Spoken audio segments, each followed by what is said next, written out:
Basavaraj ಹೊರಟ್ಟಿಯವರಿಗೆ phone ಮಾಡಿ ರಾಜೀನಾಮೆ ಕೊಡ್ತಾರೆ ಅಂತ ಕೂಡ ಹೇಳಿದ್ದಾರೆ. ಯಾರು ಜಗದೀಶ್ ಹೇಳಿದಾರ?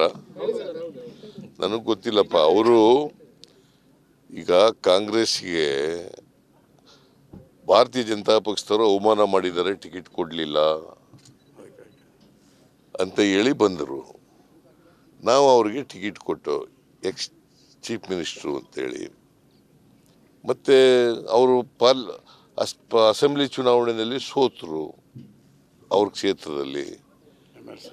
ಆಮೇಲೆ MLC ಮಾಡಿದ್ದೀವಿ ನಾವು. ಸೊ ಕಾಂಗ್ರೆಸ್ ಪಕ್ಷದಲ್ಲಿ ಅವ್ರಿಗೆ ಯಾವುದೇ ಅನ್ಯಾಯ ಆಗಿಲ್ಲ, ಅವಮಾನನೂ ಕೂಡ ಆಗಿಲ್ಲ. ಅವ್ರನ್ನ ಗೌರವಯುತವಾಗಿ ನಡೆಸ್ಕೊಂಡಿದ್ದೀವಿ. ನಂಗೆ ಗೊತ್ತಿಲ್ಲ, ಈ ಡೆವಲಪ್ಮೆಂಟ್ ಗೊತ್ತಿಲ್ಲ ನನಗೆ. ಸುಮ್ಮನೆ ಸುದ್ದಿ ಹೇಳ್ಬೇಡ್ರಿ.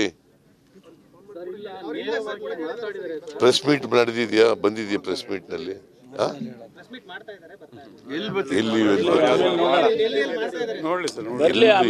ನಂಗೆ ಗೊತ್ತಿಲ್ಲಪ್ಪ. ನನಗೆ ಅವರು ಒಂದ್ಸಾರಿ ಏನು ಹೇಳಿದ್ರು, ನನಗೆ ಕಾಂಗ್ರೆಸ್ನಲ್ಲಿ ಭಾರತೀಯ ಜನತಾ ಪಕ್ಷದಲ್ಲಿ ಅವಮಾನ ಮಾಡಿದ್ದಾರೆ ಟಿಕೆಟ್ ಕೊಡದೇನೆ, ನಾನು ಮತ್ತೆ ವಾಪಸ್ ಹೋಗಲ್ಲ ಅಂತ ಹೇಳಿದ್ರು. ಅಷ್ಟು ಗೊತ್ತು ನನಗೆ. ಅದಾದ್ಮೇಲೆ ನನಗೆ ಸಿಕ್ಕಿಲ್ಲ ಅವರು.